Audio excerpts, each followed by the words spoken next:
with identifying speech sounds and learning how they relate to letters and words. Dyslexia affects areas of the brain that process language. Symptoms include delayed speech, learning new words slowly, and a delay in reading.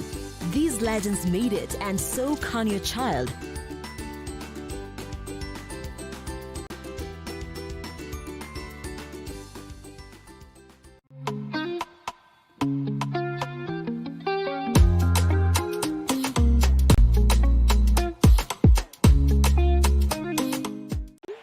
Please make those payments and take dinner out the freezer. Enjoy your day off.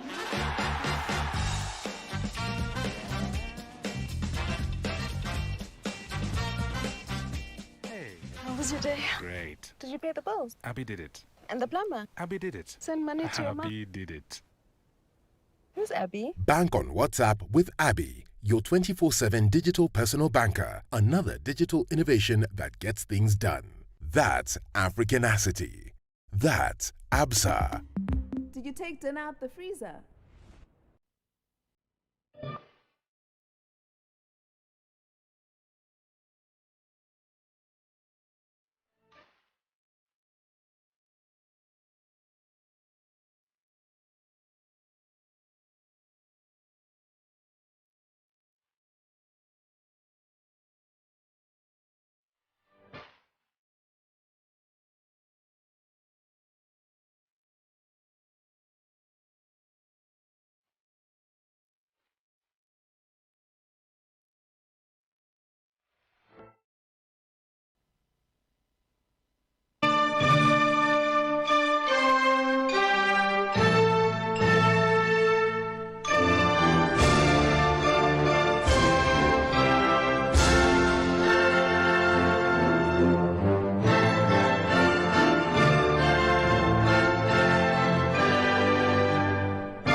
Naam, karibu mpenzi mtazamaji, siku hii ikiwa ni siku ya 20 ya mwezi wa Oktoba mwaka 2021, siku ambayo nchi hii imejionea kusherekewa kwa siku ya mashujaa katika kaunti ya Kirinyaga.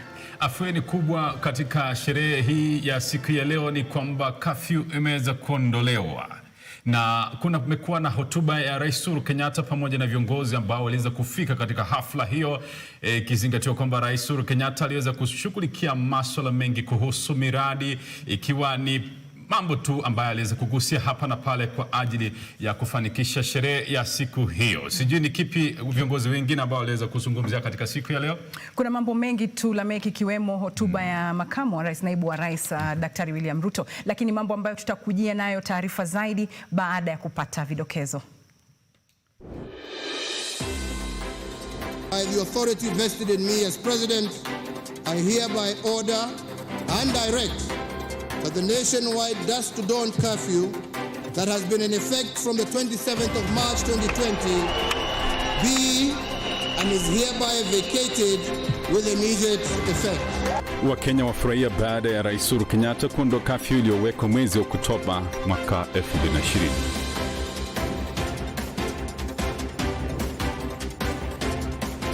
Kwengineko ni kwamba Rais Uhuru Kenyatta agiza watu walio na madeni ya chini ya shilingi milioni 5 waondolewe kwenye CRB.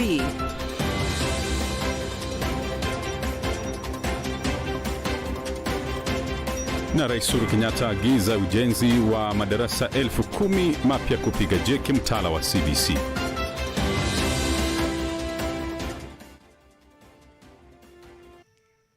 Naam, kulikuwa na masuala mengi vile tulivyokuwa tumekuarifu hapo awali kwamba naibu rais William Ruto katika hotuba yake aliweza kuzungumzia kuhusu kuendeleza ile miradi ambayo rais ameanzisha na kumhakikisha kwamba iwapo atachukua uongozi basi ataendeleza ile miradi ambayo rais Uhuru Kenyatta ameanzisha, na akisema kwamba rais Uhuru Kenyatta ameandikisha historia katika nchi yetu ya Kenya. Niliona hicho, nilisikia hicho Lamek, na pia nikamsikia naibu rais akizungumzia kuhusu ile bottom up economy unaelewa Lakini ukiangalia, na tulikuwa na mchanganuzi hapo awali hapa na alizungumzia hotuba ya rais na ni kama vile kulingana na mchanganuzi yule Haman Manyora amesema kwamba ni kama naye rais pia alikuja akaikatakata ile bottom up economy. Kwa hiyo sijui, tuna taarifa nyingi tu mpenzi mtazamaji ambazo tumekuandalia. Na kini usisahau kwamba matangazo haya yanarushwa kwenye mtandao wa kijamii wa Facebook ambapo tunapatikana Lookup TV, na katika Twitter utatupata @LookupTV. Pia mtangazaji wa ishara atakuwa ni Josephine Oko ambaye ataandamana nasi kuhakikisha kwamba taarifa hizi zimeletwa kwa njia ambayo ni ya ukamilifu.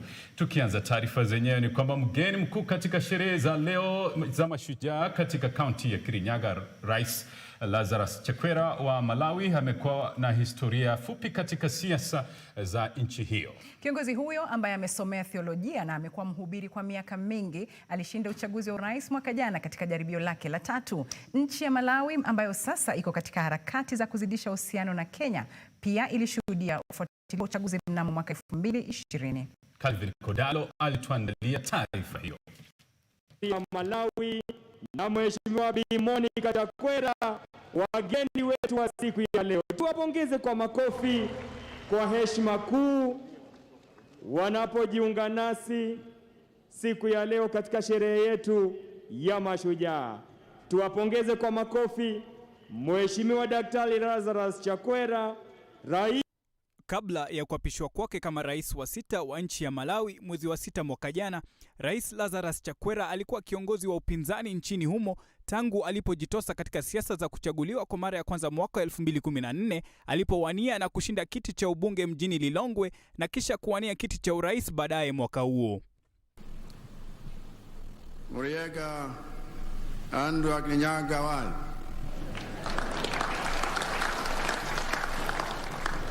Habari zenu mwenzangu, saseni ni aje?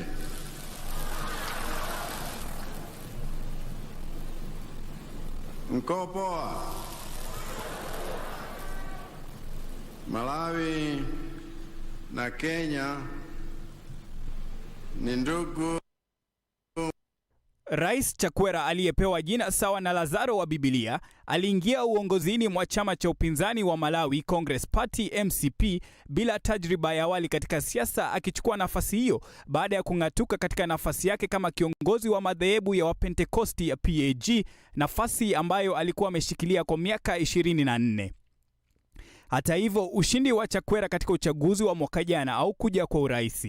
Ushindi huo ulikuja katika marudio ya uchaguzi baada ya mahakama ya katiba nchini Malawi kufutilia mbali ushindi wa aliyekuwa rais Peter Mutharika katika uchaguzi asili ulioandaliwa mwezi wa 5 mwaka 2019. Malawi ni nchi ya kwanza Afrika kufuta matokeo ya uchaguzi wa urais na kuandaa marudio ambapo upinzani ukanyakua ushindi. Kulingana na Chakwera ambaye huanzisha mikutano ya siasa kwa kuomba, ilikuwa vigumu kwake kuacha kazi ya uhubiri na kujitosa katika siasa, na hata alikuwa na mabishano ya moja kwa moja na Mungu. Lakini kwa maneno yake, Mungu alizungumza na roho yake na kumweleza kuwa hakuwa akimwondopoteza chaguzi ya masuala ya umma PAC, ambayo ni mkusanyiko wa asasi za kidini na kiraia. Rais Chakwera anayezungumza Kiingereza cha lafudhi ya Marekani ameliongoza taifa lake kuanzisha mikakati ya kuimarisha mahusiano na Kenya. The city of Lilongwe in the center of Malawi and the city of Blantyre in the south of Malawi all have at least one road named after Kenyatta. All this is because the founders of my nation wanted to make it clear for generations to come that those celebrated as heroes in Kenya's struggle for independence are celebrated as heroes in Malawi. Kabla ya ziara yake hapa nchini, tume ya mahusiano baina ya nchi hizo mbili JPCC ilitangaza mkutano wa kuzidisha mahusiano ya moja kwa moja kati ya Kenya na Malawi. Ingawa nchi hizo zimeshirikiana katika soko la pamoja la nchi za Afrika Mashariki na Kusini COMESA, pamoja na mahusiano ya moja kwa moja, tume hiyo ina maazimio ya kuongeza mahusiano hayo. Kwa sasa biashara kati ya nchi hizo mbili ni takriban shilingi bilioni 7 kila mwaka. Calvin Kodalo, Look Up TV, Nairobi. Naam, tukisonga mbele ni kwamba Rais Uhuru Kenyatta hii leo amesema kwamba Kenya imepiga hatua kubwa ya maendeleo katika miundo misingi tangu kupata uhuru, na kwamba serikali yake imejenga barabara mpya zaidi ya kilomita 7,000 na zaidi ya barabara yenye kilomita 4,000 zikiendelea kujengwa. Rais Kenyatta pia amewahakikishia Wakenya kuwa serikali yake imeboresha utoaji huduma baada ya serikali kwanza kutumia mfumo wa kidijitali katika wizara zake zote.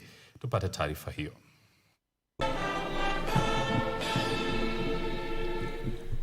Asante. Kenya inaposherehekea miaka 58 tangu kupata uhuru, Rais Kenyatta amewahakikishia Wakenya kuwa serikali yake ina nia ya kuhakikisha nchi inaendelea kuboresha miundo misingi kwa ujenzi wa barabara ya Mau Mau yenye kilomita 582 kutoka kaunti ya Meru hadi kwenye barabara ya Mugumo, kaunti ya Kirinyaga. First one is our robust infrastructure development. And indeed, to celebrate our Mau Mau liberators, a 582-kilometer road called the Mau Mau Road is under construction in their honor, and this will be the single longest road constructed in Kenya since independence. Aidha, Rais Kenyatta ameipongeza serikali yake kwa ujenzi wa barabara ya expressway ambayo ni ya kipekee Afrika kote yenye kilomita 27 kutoka kaunti ya Machakos hadi kaunti ya Kiambu. Barabara anayosema itawezesha Wakenya kusafiri kutoka kaunti tofauti kwa uwepesi. Another piece of infrastructure that I believe would make our founding fathers proud is the Nairobi Expressway. This is the largest expressway in Africa, stretching a total of 27 kilometers, running from Mulolongo in Machakos County to Rironi in Kiambu County. And from Rironi, plans are underway for another dual carriage that will soon be launched that shall run all the way to Mau Summit, traversing the Rift Valley. In total, we have had 7,991 kilometers of new tarmac road with an additional 4,800 kilometers currently under construction. Kenyatta ametambua kwamba Kenya pia imepiga hatua kubwa kupitia mfumo wa kidijitali, akizingatia kwamba Wizara ya Ardhi inatumia teknolojia kutekeleza ugawaji wa ardhi na makazi ambayo itapunguza mizozo ya ardhi miongoni mwa Wakenya. I will elaborate on this on another occasion, but today permit me to focus primarily on the land sector. For 125 years, our land registry was manually managed and very messy. In fact, some of this mess was deliberate, engineered to facilitate land theft and corruption. Rais Kenyatta pia ameelekeza Wizara ya Nishati na Wizara ya Petroli kuhakikisha kuwa bei za mafuta zimeshushwa kufikia Disemba tarehe 24, wakati Wizara ya Nishati inapanga kupata ripoti kutoka kwa tume iliyoundwa kuhakikisha kuwa bei za mafuta zinashuka kufikia mwisho wa mwaka huu. Samia Dika, Look Up TV, Nairobi.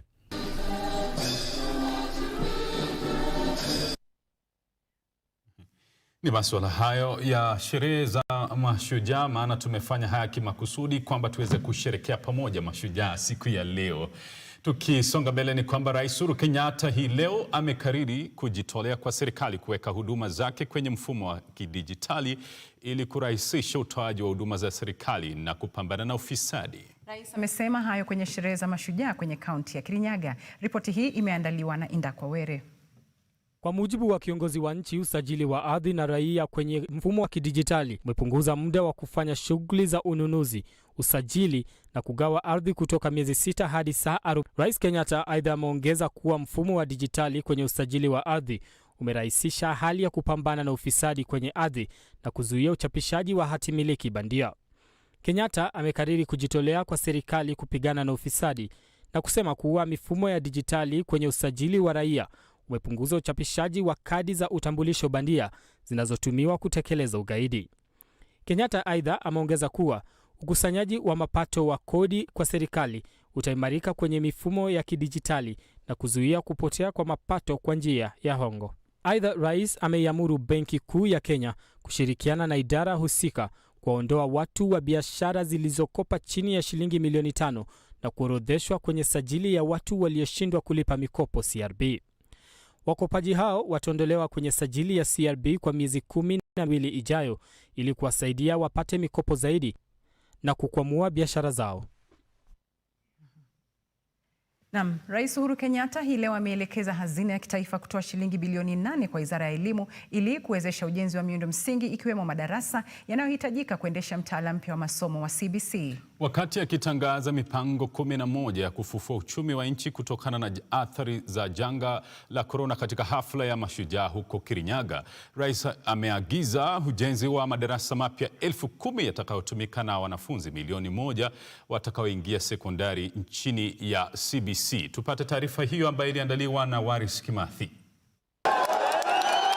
Wakati wa hotuba yake katika sherehe hizo za Mashujaa, Rais Kenyatta ameitaka Wizara ya Usalama wa Ndani, Hazina ya Kitaifa na Wizara ya Elimu kuweka mikakati murwa ya kujenga madarasa mapya 10,000 yatakayotumika na wanafunzi wanaoingia kidato cha kwanza chini ya mtaala mpya wa CBC. Ili kutimiza hayo, Rais Kenyatta ameitaka Hazina ya Kitaifa kulihusisha bunge ili kupitisha bajeti ya shilingi bilioni 8 zitakazotumika kwa ujenzi wa madarasa hayo. It is against this backdrop that we instituted reforms in our education sector that led to the introduction of the competency-based curriculum or CBC. As a mark of this seminal transition, we now have 2 cohorts of children in pre-primary and 5 cohorts of our children in primary school who are the pioneers of this groundbreaking curriculum. The grade 5 cohort has only 1 year to go before they join junior secondary school or grade 7. Zaidi, Rais Kenyatta ameagiza kuwa zabuni zote za ujenzi wa madarasa hayo zitolewe kwa wanakandarasi walio mashinani na katika maeneo ya shule hizo ili kuinua uchumi wa ndani kwa ndani.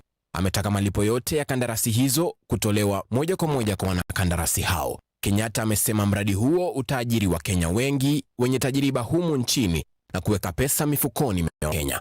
Zaidi, rais amewarai wabunge watoe kipaumbele kwa miradi ya elimu wakati wakitoa fedha za maendeleo ya CDF.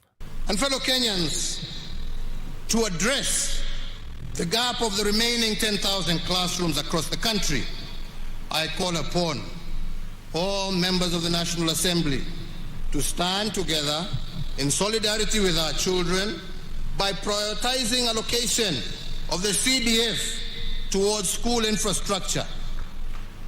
The timely program provides additional momentum to my administration's prioritization that no child is left behind in the transition from primary to secondary school. Haya yanajiri wakati mzazi na wakili Esther Angawa amefikisha kesi mahakamani kupitia rais wa chama cha mawakili nchini Nelson Havi akitaka shughuli ya utekelezaji wa mpango wa CBC isitishwe.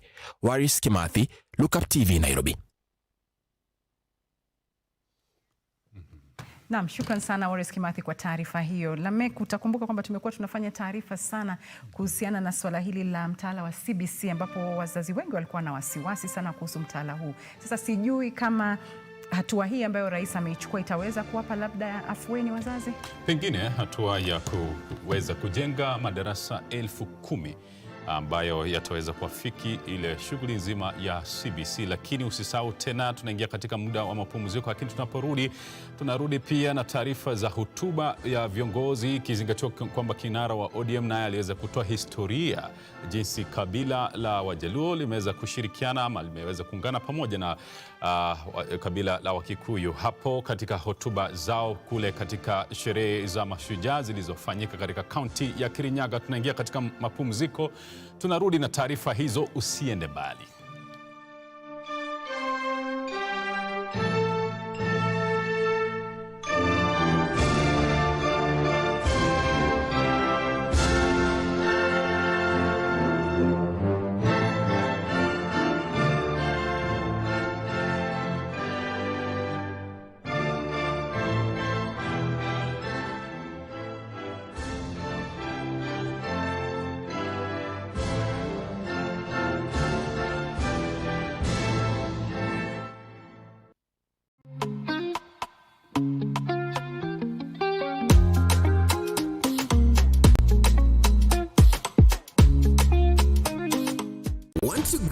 business? Broadcast your sermon, share birthday wishes, make funeral announcements, produce adverts and documentaries? Then book and advertise with us today by calling us on +254 700 893 542 700 893 542 or email us on sales@loop-up.tv. Please make those payments and take dinner out the freezer. Enjoy your day off.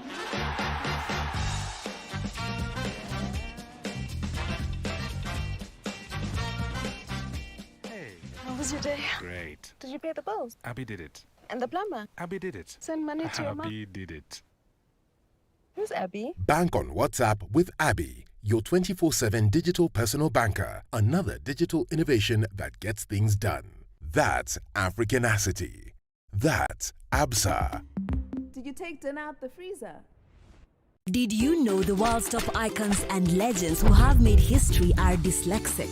Dyslexia is a learning disorder that is characterized by difficulty in reading due to problems with identifying speech sounds and learning how they relate to letters and words. Dyslexia affects areas of the brain that process language. Symptoms include delayed speech, learning new words slowly, and a delay in reading.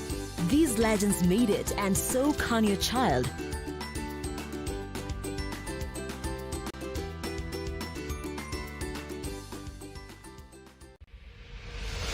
This November, a gathering of music ministers from all over East Africa. It's Kenya Music Ministers Conference with Mavo Jokes. Theme: the music, the minister, the mandate. Date: Saturday, November 6, 2021. Time: morning session 9 a.m., evening session 5 p.m. Venue: Tabernacle of Grace City of Hope at City Square House behind Kenya Cinema, Nairobi, Kenya. Also ministering Jackie Kelvin, Rosemary Njage, Size 8 Reborn, Anthony Musembi, Messalina, Promise Prince, Agusan Sunday, Irene Seeger, and many more. Hi there, music is beyond the melody, the rhythm, and even the lyrics. Music is spiritual. The gospel in this end time will only travel to the ends of the earth, except on the wings of music. My name is Mavo Jokes. I'm an international music minister, an author, and also a teacher of the word. Do not want to miss this meeting for anything wherever you are. I'll see you in Kenya. This conference will also be aired live on YouTube at Marvel Jokes TV. Do subscribe and connect live.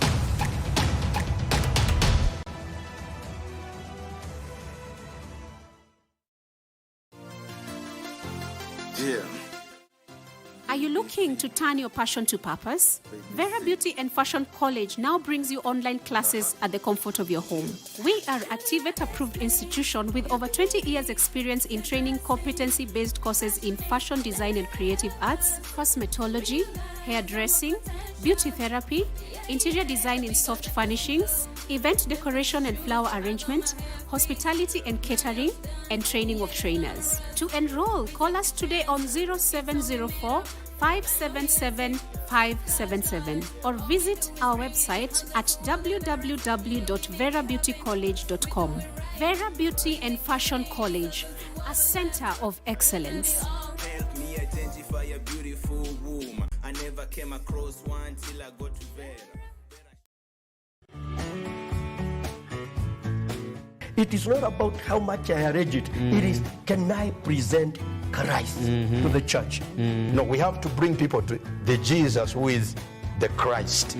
So which means the word Christ, you have come out of the flesh and you have entered into the spirit. I think the church now where we are at that level where we desperately need revival. Christ is the gospel, is the message. It's because we are so much interested in achieving, and our achievement, according to our translation or definition of achieving, is material stuff. I call on us, even me myself. Let's get somewhere we can stay there. And when I start there, it is all about Christ. Like, follow, subscribe, click the notification button. Join the Look Up TV movement now.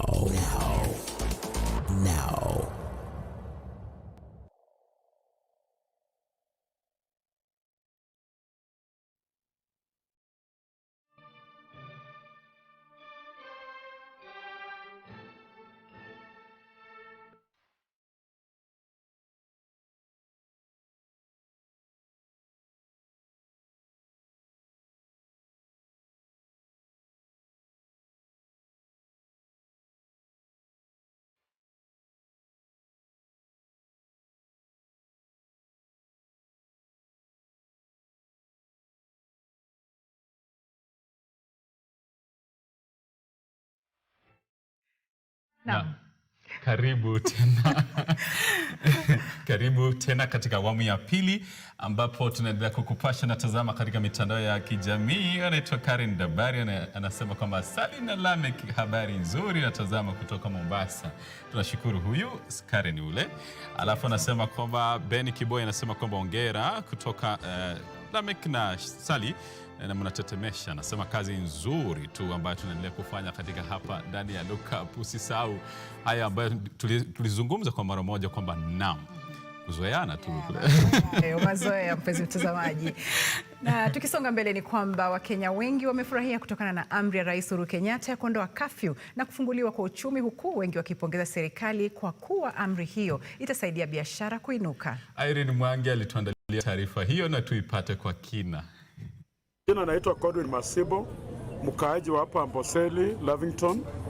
Tunashukuru Mheshimiwa Rais kwa kutoa kafyu siku ya leo, kwa sababu kumekuwa imeathiri biashara ya hoteli na bar, na hata pia uchumi wa Kenya ulikuwa umeleta shida kabisa, na wafanyakazi walikuwa hata wamefutwa wengi kazi kabisa. Sasa tunashukuru Mheshimiwa Rais kwa kazi ambayo amefanya kuondoa hii kafyu akiwa kule Kirinyaga, na tena hata corona imerudi chini. Tunashukuru Mheshimiwa kwa sababu ameungana na mataifa yote ya nje, wameleta matibabu ya corona. Naona corona imeshuka chini, saa amefungua hii kafyu. Najua economy inaenda kuimarika, biashara inaenda kuimarika kama hii tips pa. Ili poa, manake kazi itakuwa inaendelea kwa wakati ufaao, hatutakuwa tukikimbia kama venye tumekuwa tukikimbia. Ikifika saa 3 ni kuondoka ama kufanya online orders. I think the job will be continuing until the late hours. Shujaa wangu ni Uhuru Kenyatta. Amefanya kazi muhimu sana, maana yake tutakuwa tunafanya kazi, hata hivyo kila mtu atakuwa anaenjoy. Kazi inaendelea, tunafurahi kwa kazi ambayo amefanya. At least corona rate imepungua, imekuwa chini sana. Sisi kama wananchi tunaomba kwamba tuweze kuwa na usalama, na maaskari pia waende walale kidogo, kwa sababu walikuwa wametushika kwa muda mrefu sana. Wamekuwa hata Mheshimiwa Rais pia akipenda atoe hii vitu ya maski, kwa sababu maaskari wanatoka hii vitu ya kafyu. Mimi hufunga job 9:30 ama hata 9:50 juu ya online orders. So like nikifika kwa barabara na ndo na mapolisi unashikwa, unalala ndani. So siku ya leo nashukuru Uhuru Muigai Kenyatta kwa sababu yeye ni shujaa wetu wa siku ya leo.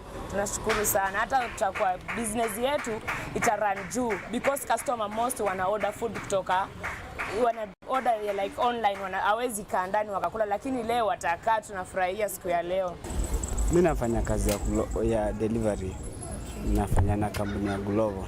Kitu ya kwanza nimefurahia sana juu hii delivery tulikuwa tu wachache. Sasa unajua venye watu wengi walilusi kazi, sio lipiti tuchoni tukue wengi delivery. So hata kwa saa zingine kupata order inakuwa noma juu watu ni wengi wenye wanafanya delivery, wako na mahapu wengi. So at least hii watu watarudi makazi zao. Kuna watu walikuwa wanafanya kazi usiku kwa mapaa, watarudi huko. Alafu sasa sisi tuendelee na delivery yetu. Alafu usiku ilikuwa inadhua zetu, kuna watu walikuwa wanataka delivery usiku. Hawezi nini, although tulikuwa tumepewa tunafanya usiku, bado tulikuwa tunasumbuliwa na kava. Saa zingine umesahau kwa nyumba, ukikosa unasumbuliwa na kava. Hadi saa hii tuko free, tafanya hata wenye watafanya usiku, wengine mchana. Hadi saa hii ni furaha sana, ni sherehe leo. Kweli leo ni siku ya mashujaa. Leo shujaa yangu Mama Estelle, kama ataona akiwa nyumbani, akiwa ni shosho yangu, ndio alinilea, tena ndio mama yangu. Anaitwa Estelle Mbone Matias. Yeah. Wakenya wengi leo wamefurahishwa na amri ya Rais Uhuru Kenyatta ya kutoa kafyu na kufungua uchumi, wengi wao wakisema kwamba biashara zao zitaweza kuendelea. Na mtazamaji, leo ikiwa ni siku ya mashujaa, ningependa kujua shujaa wako ni nani? Na sisi kama Look Up TV tunaweza kukutakia siku njema ya mashujaa. Irene Mwangi, Look Up TV, Nairobi. Irene Mwangi huyo akitoa taarifa hiyo, akiulizwa kwamba shujaa wako ni nani. Je, shujaa wako ni nani wewe? Mimi kama nilikuwa nimekuambia hapo awali, shujaa wangu mimi ni dada pale nyumbani ambaye ananilindia na kuangalia wanangu. Huyo na yani ndio shujaa wangu namba 1, maana singekuepo hapa nafanya kazi. La wewe wako sijui ni nani? Shujaa wangu bibi mke wangu tu, Gloria. Haya Mama Joy, umesikia hiyo, wewe ndio shujaa wake mumeo Lamek. Asante. Sherehe yeyote bila mbwembe basi si sherehe. Sherehe za leo za mashujaa zilikuwa na mvuto wa aina yake, huku baadhi ya viongozi na wengi waliokuwa wamehudhuria wakisakata densi na kuimba nyimbo za kitamaduni za kiuzalendo. Na ni taarifa ambayo David Kasembeli amekuwa akifuatilia hapo asubuhi na ameandaa taarifa ifuatayo. Seni ni aje. Ilikuwa ni hafla maridadi sana ambayo ilifana na kuhudhuriwa na viongozi wa wakazi kutoka tabaka mbalimbali.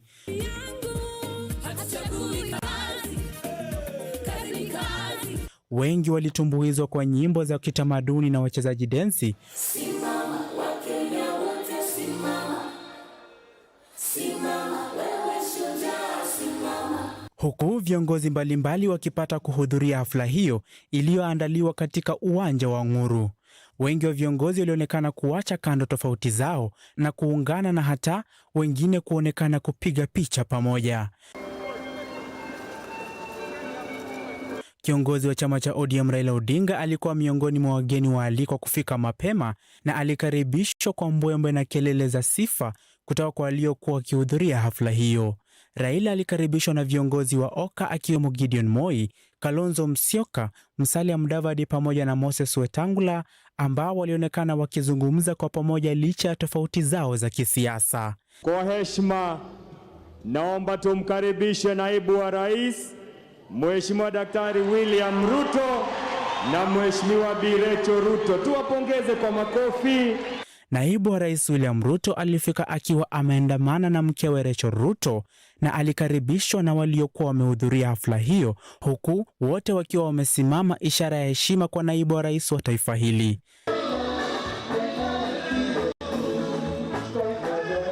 Rais Uhuru Kenyatta, ambaye alikuwa mgeni wa heshima katika hafla hiyo, aliwasili na kukagua gwaride kama ilivyo ada ya amiri jeshi mkuu, huku wananchi wakiwa wamesimama kwa minajili ya kutoa heshima kwa Rais Kenyatta. Nyimbo za uzalendo zilitanda, huku kila mtu akisakata densi kiufundi, akiwemo Rais Uhuru Kenyatta akiwa pamoja na viongozi wengine.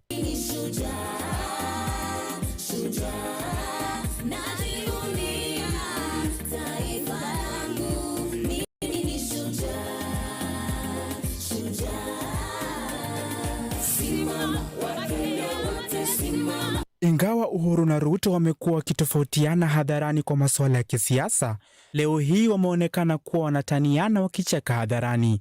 Wawili hao wameonekana kusalimiana vizuri, kinyume na kama vile ilivyokuwa ikitarajiwa na wengi wa Wakenya. Rais wa Malawi Lazarus Chakwera aliwashangaza Wakenya kwa uweledi wake wa kuzungumza Kikuyu pamoja na lugha ya Kiswahili. Muriega andu akinyaga wali.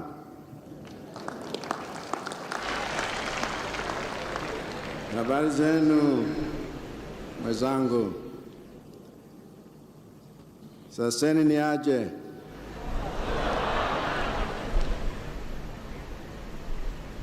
Mko poa? Malawi na Kenya ni ndugu wa miaka mingi sana. Tangia wakati wa baba zetu wa nchi zetu, mzee Jomo Kenyatta wa Kenya na mzee Ngwazi Dora Kamsubanda wa Malawi. David Kasembeli, Look Up TV, Nairobi.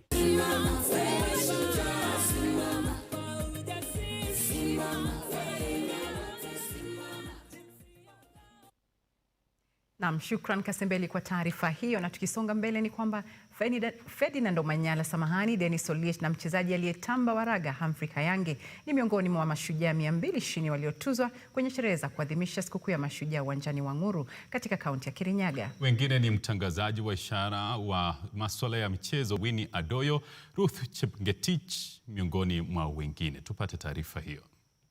Miongoni mwa waliotuzwa kwenye sherehe za maadhimisho ya mashujaa ni Peres Jepchirchir, mshindi wa marathoni fupi na bingwa wa marathoni ya Olimpiki jijini Tokyo, Japan, Lawrence Cherono, John Bobo Yugi, mchezaji soka mstaafu, kocha na mwana mazoezi, Delila Asiago, mshindi wa medali ya dhahabu kwenye marathoni ya Great Lakes mwaka 2002, mshikilizi wa rekodi ya kitaifa kwenye mbio za mita 100 Ferdinand Omanyala, Ricky Solomon, meneja wa timu ya taifa ya chipukizi ya Harambee Stars, mwanamichezo Linus Masheti, katibu wa shirikisho la netiboli nchini Millicent Bulsolo, mwanariadha mzoefu Joseph Cherumei, aliyekuwa muinua uzani Abudu Juma Waziri, mwanariadha Felix Kipkoech, rais wa timu ya wasiosikia Peter Kalae, mchezaji mpira wa mikono Dickson Manyange, mwanagofu asiyesikia Isaac Makoha, aliyewahi kuwa mshindi wa nishani ya fedha kwenye ndondi Moses Madhenge, mchezaji wa kriketi Sudhir Solank, kocha wa kuogelea kwa walemavu Jennifer Kamande, mwanariadha Eric Kipto Sang,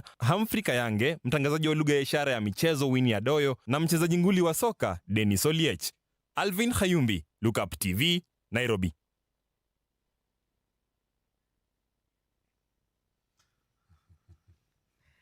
Na mtazamaji, basi wakati huu tunaenda kutamatisha taarifa hii, lakini kabla ya kuondoka tutakuacha na makala ya shujaa wetu. Na makala yenyewe ni kwamba, na taarifa yenyewe ni kwamba Kenya ikiwa inasherehekea siku ya mashujaa, mashujaa hao wako nasi kila mahali na kila siku, na tunafaa kuwasherehekea kila wakati kwa yale madogo na makubwa wanayofanya ili kubadilisha na kuinua hali ya maisha ya wale wanaotengamana nao. Nipata shujaa mmoja ambaye ametia juhudi za mchwa kujipa ajira ya ualimu ili ainue wale kwa kawaida masomo yao yanakumbwa na changamoto si haba. Josephine Ouko ametuandalia makala haya ya shujaa wetu ambayo tutakuacha ukiyatazama huku ukiendelea kufurahia siku yako ya mashujaa. Mimi ni Salilimo na kutakia usiku mwema. Nami ni Lame Kaungo na kutakia usiku mwema. Usisahau kuendelea kutazama hapa ndani ya Look Up TV na usisahau kusherehekea siku ya mashujaa, lakini usisahau kwamba pia kafyu imeweza kuondolewa. Kwa hivyo usijipe hamu nazo ukasahau kwamba uko na maisha ya kesho. Kweli. Mwangalifu mpenzi mtazamaji popote utakapoenda jioni hii. Usiku mwema. Usiku mwema.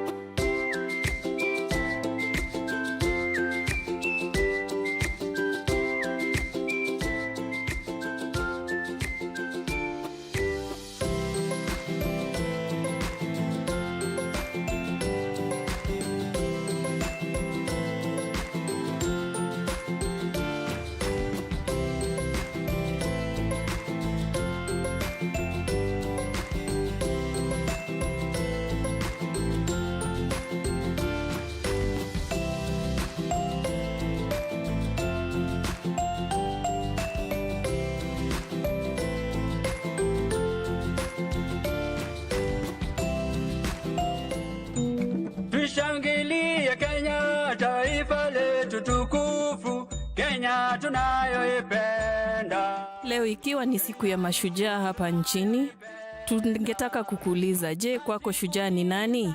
Tuliwaza hili swali na tukapatana na mmoja ambaye tulimchukua kama shujaa wetu, na hii ndiyo hadithi yake. I am Margaret Odhiambo. That's my sign name. I'm a lecturer here at Kise under the Department of the Deaf and Communication Difficulties. We continue with class. Tunyamaze. What made me to become a teacher? It's through my experience when I was growing up in deaf schools. Many times I saw how teachers were teaching the deaf people. Sometimes they didn't know how to communicate with these deaf young ones. So this one touched me and I felt the need of becoming a teacher. So when I finish my school, I'll become a teacher so that I can show the deaf children and work like hearing people. In the year 1986, from that time when I was deaf, I joined Nyangoma School for the Deaf. That is where I did my KCPE.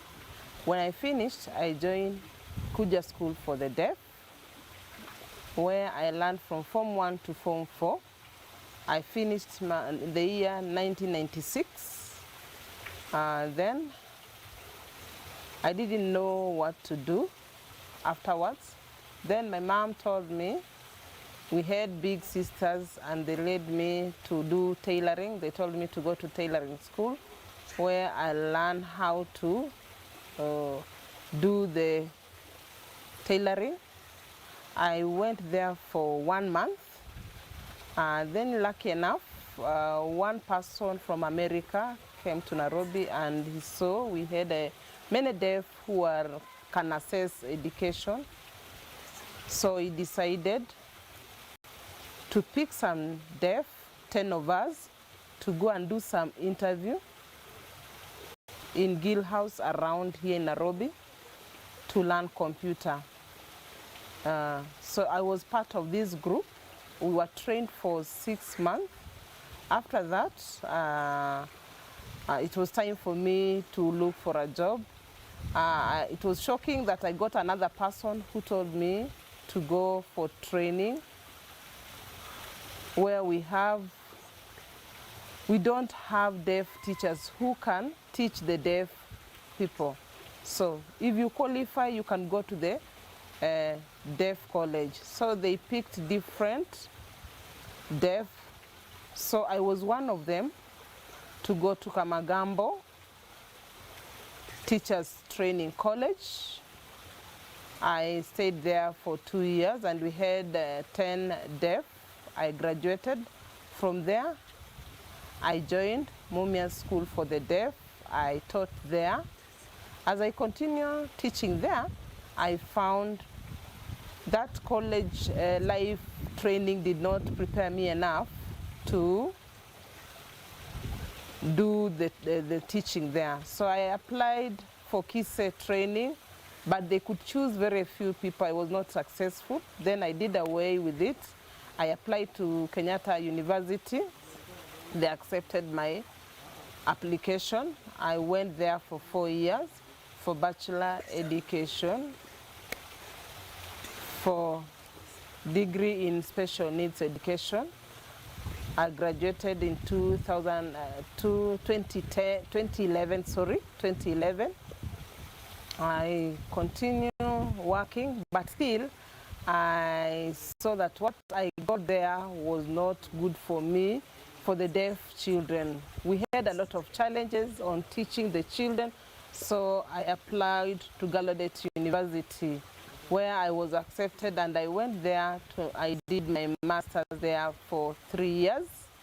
When I finished there, I came back. I continued teaching the deaf children. Then later, I was employed here at KISE. Kuna umuhimu gani mzazi kupeleka mtoto wake shuleni ikiwa huu mtoto hana uwezo wa kusikia? Most of the parents who are hearing, maybe when they give birth to deaf children, they feel maybe the deaf child doesn't have a future and cannot help him in the future. He's like useless, he cannot do anything. I want to advise you parents, the deaf people doesn't mean that they are useless. They are like any other kid. They are normal because their mind is intact. When you become deaf, it doesn't mean you cannot do anything. Look at me here, I'm deaf. I grew up as a deaf person, but I'm a lecturer here like any hearing person. I don't have any problem. So parents, please, you try to motivate and give your children motivation, the right education, the right support, the right care they need. And looking at them and seeing that they are useless is not good. When you find your child is deaf, please do a quick intervention to know, yes, this child is deaf. What can I do early enough? Because language is the key. If parents, they leave their children when they are growing up without a language, then when they grow up, it will be a big loss. So they should get a good foundation on language, and then when they're learning, they will not have any challenge. The challenge will be minimal. Kwa kawaida jamii tunaona ya kwamba kama huwezi sikia basi hakuna chochote ambao unaweza fanya. Kenyans, we don't know about autism. So it means the hearing people, they feel they are so superior than the deaf people in application to, based on the hearing. So I want to advise the hearing people, you should not look at our hearing ability, look at what our mind can do. So you should avoid autism. So give the deaf people an opportunity. So they see us as stupid, they see that you cannot do things like the way the hearing people are doing. So the society needs to change their negative attitude towards the deaf people. Give them opportunity. Some of the deaf people are very expert in different places and they're looking for jobs. When they enter in an office, they look at a person and they say, you are a deaf, how can we give this person a deaf? They'll come tomorrow and they extend that invitation for that job. So they think the deaf people cannot do anything. So give the deaf people a chance and see what we can do so that we can help and build the nation, our nation, Kenya. Sasa hivi lugha ya ishara ni lugha ya tatu ya taifa, lakini ina umuhimu gani kwa jamii ya watu ambao hawezi sikia? They try to accept Kenyan Sign Language and give a lot of support because it is there in the constitution in Kenya. So the way of implementation is not wanting, it's not enough. It needs a lot of improvement. So make sure Kenyan Sign Language has a bill, how people should learn Kenyan Sign Language, interpreters. Schools in Kenya, we don't have good interpreters. So the government should think and have formal training for interpreters. So when the interpreters are trained, they're supposed to be given opportunities to work. Some have not been given work and some have work. So deaf need interpreters service. And some deaf don't have money to pay the interpreters. So I humbly ask the government to try and employ interpreters to serve as deaf community. They talked about 30% to be given to the job opportunity to be given to disabled people. So they should consider the deaf people. They should not talk about the blind and the physically handicapped. I've seen some of the people getting jobs, but still a lot need to be done. The curriculum for this system, for sure, it has a big challenge for the deaf children. Also, the teachers who are employed with the TSC to go and teach the deaf children, they're not fully trained, they're not fully prepared to teach the deaf children because their hands are not communicating. Maybe, for example, when a teacher who comes in a class, a hearing teacher, and gives oral and talk, and the deaf kid is not understanding. So they should use the mode of communication, which is sign language, because the deaf kid cannot hear. So the government should employ the right teachers so that they can give the deaf children the right education. They must have done some interview and do some research on the teachers, the hearing and the deaf teachers before they get employed to the deaf school. So that's a big challenge that the deaf children are facing.